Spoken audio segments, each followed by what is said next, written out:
Assalamualaikum warahmatullahi wabarakatuh. Apa kabar semuanya? Semoga dalam lindungan Allah Subhanahu wa Ta'ala. Kali ini Mimin akan membagikan kisah malaikat yang dipatahkan sayapnya karena tak mau beri hormat pada Rasulullah. Dikutip dari kalamsindonews.com. Ada kisah menarik tentang malaikat yang dihukum Allah Subhanahu wa Ta'ala. Seperti apa kisahnya? Di dalam kitab Mukasyafatul Qulub karya Hujatul Islam Al-Imam Abu Hamid Muhammad bin Muhammad Al-Ghazali At-Turtusi atau Imam Al-Ghazali diceritakan tentang hukuman malaikat yang terbukti enggan menghormati kedatangan Rasulullah Shallallahu Alaihi Wasallam. Al-Kisah. Ketika itu tengah terjadi peristiwa Isra Mi'raj atau perjalanan Rasulullah Shallallahu Alaihi Wasallam menuju Sidratul Muntaha untuk menerima perintah salat. Di saat itu Rasulullah melintasi langit, terdapat 70.000 malaikat di langit yang berbaris dan melayaninya. Mereka begitu hormat atas kedatangan Rasulullah. Akan tetapi, ada satu malaikat yang enggan memberi hormat. Malaikat itu bahkan tidak berdiri saat Rasulullah melintasi langit. Maka Allah Subhanahu wa Ta'ala menghukum malaikat tersebut dengan mematahkan kedua sayapnya. Tidak hanya itu, malaikat nakal itu juga diasingkan di bumi dan ditempatkan di atas sebuah gunung yang tinggi. Di tempat itu malaikat yang satu ini hanya bisa menangis dan menyesali perbuatannya. Keberadaan malaikat yang dihukum tersebut diketahui oleh Rasulullah Shallallahu Alaihi Wasallam saat mendapatkan laporan dari malaikat Jibril. Kepada beliau, malaikat Jibril berkata, "Ya Rasulullah Shallallahu Alaihi Wasallam, aku telah melihat ada seorang malaikat langit berada di atas singgasananya. Di sekitarnya terdapat 70.000 malaikat berbaris melayaninya. Pada setiap hembusan nafasnya, Allah Subhanahu wa Ta'ala menciptakan darinya seorang malaikat.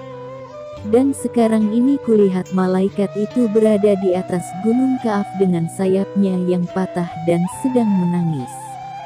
Malaikat Jibril lantas mengatakan bahwa suatu hari malaikat yang malang itu melihat kehadirannya. Sambil menangis, malaikat itu meminta pertolongan. "Adakah engkau mau menolongku wahai Jibril?" tanya malaikat malang tersebut. "Apa salahmu?" tanya malaikat Jibril.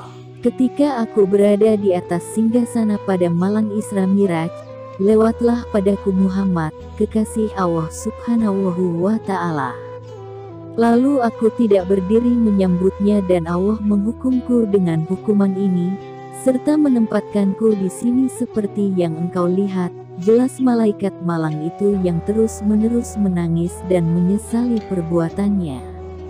Setelah menangkap penjelasan itu, malaikat Jibril pun mencoba untuk memberikan pertolongan dengan merendahkan diri di hadapan Allah Ta'ala. Maka Allah Ta'ala berfirman, "Hai Jibril, katakanlah agar dia membaca sholawat atas kekasihku, Muhammad Shallallahu Alaihi Wasallam." Kemudian malaikat Jibril menyampaikan hal itu kepada malaikat malang tersebut agar membaca sholawat kepada Rasulullah Shallallahu Alaihi Wasallam. Sesuai dengan perintah Jibril, malaikat malang tersebut langsung membaca sholawat kepada baginda Nabi Muhammad Shallallahu Alaihi Wasallam hingga akhirnya Allah Subhanahu wa Ta'ala memberikan ampunan kepadanya. Allah Subhanahu wa Ta'ala kemudian menumbuhkan kembali kedua sayapnya serta menempatkannya kembali di atas singgasananya. Perintah bersolawat sebagai muslim, sudah seharusnya kita memperbanyak solawat kepada baginda Rasulullah Shallallahu Alaihi Wasallam. Selain sebagai bukti cinta kita kepada beliau, bacaan solawat juga bernilai pahala serta memiliki banyak sekali keutamaan. Bahkan dalam Al-Quran, Allah Ta'ala telah memerintahkan agar kita senantiasa membaca solawat.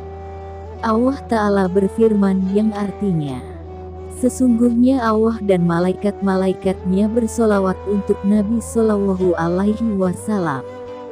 Hai orang-orang yang beriman, bersolawatlah kamu untuk Nabi dan ucapkanlah salam penghormatan kepadanya. Wallahu a'lam. Demikian yang bisa kami sampaikan, semoga bermanfaat. Sekian. Wassalamualaikum warahmatullahi wabarakatuh.